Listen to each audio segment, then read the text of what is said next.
Hi, my name is Vivian Henry, and I'm one of the tri-chairs of the Minnesota Poor People's Campaign. I'm part of the 140 million plus Americans who currently live in poverty and low wealth in America. This includes 33% of Minnesotans, approximately 1.8 million. This is almost half of this nation lives in poverty or low wealth in the so-called greatest nation in the world. With restricted or no voting rights, I will not have the opportunity to fight back against unjust laws and policies, such as $203 state general assistance in Minnesota for single adults. Along with food stamps, who can live on $203 per month in 2022? That's more like 1902.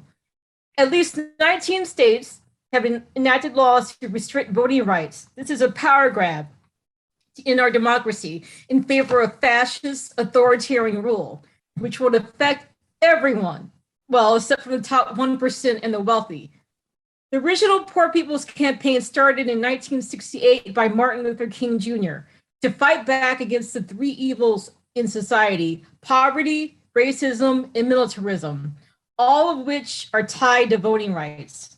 The fierce urgency of now in 2022 is to non-violently fight back to protect our right to vote, not just for African Americans, but for every American. Along with the Poor People's Campaign, I'll continue to fight as I want to keep my rights and freedoms in the USA. This includes the right to non-violently protest against unjust laws and policies.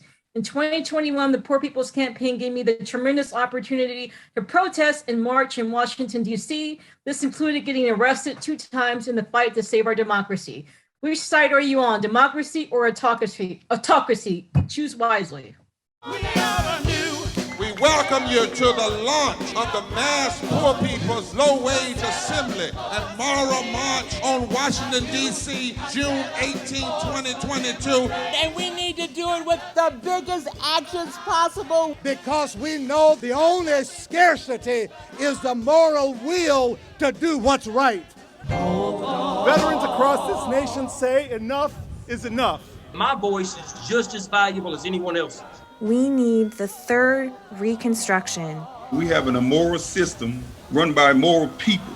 But together we fight. And we become an agent of change. We're rising up to demonstrate the compelling power that we, poor and low-income people, have to reconstruct society from the bottom up. It's time for a change! We are people of resilience.